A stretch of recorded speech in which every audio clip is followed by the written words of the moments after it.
GFCI protection is indeed required for both the heater and circulation pump used in a baptismal pool. This requirement is clearly outlined in the National Electrical Code, specifically in Section 680.26 Bone. This section mandates that all electrical circuits and equipment that are associated with swimming pools, and this extends to baptismal pools, must be protected by ground fault circuit interrupters, commonly referred to as GFCIs. It is important to understand that this requirement is not limited to only cord-connected equipment.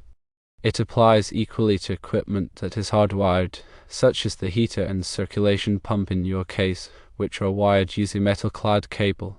The primary reason behind this stringent requirement is the prevention of electric shock hazards.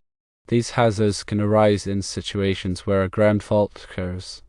A ground fault can happen if there is a malfunction within the equipment itself, or if the insulation of the electrical wiring becomes damaged over time. GFCIs are specifically designed to detect these ground faults, and they do so with remarkable speed and efficiency. When a ground fault is detected, the GFCI acts immediately to interrupt the flow of electrical current. This rapid interruption is crucial because it prevents the possibility of serious injury or even death that could result from an electric shock. Now, there is an exception to this rule.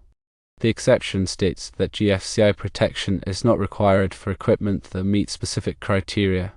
Firstly, the equipment must be located more than 5 feet from the edge of the pool. Secondly, the equipment must not be exposed to water or moisture.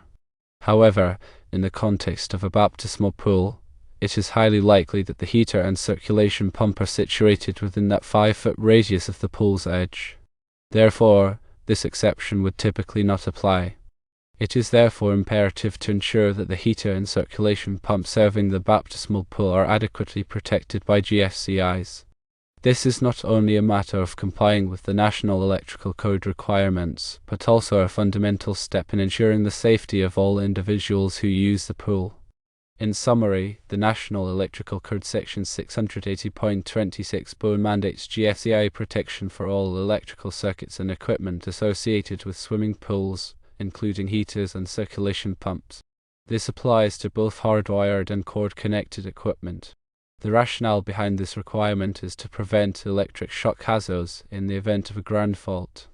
GFCIs are designed to detect ground faults and quickly interrupt the electrical current, preventing serious injury or death. While there is an exception for equipment located more than 5 feet from the pool edge and not exposed to water or moisture, this exception likely does not apply to baptismal pool heaters and circulation pumps. Therefore, it is essential to ensure that the heater and circulation pump for the baptismal pool are properly protected by GFCIs to comply with National Electrical Code requirements and ensure the safety of those using the pool.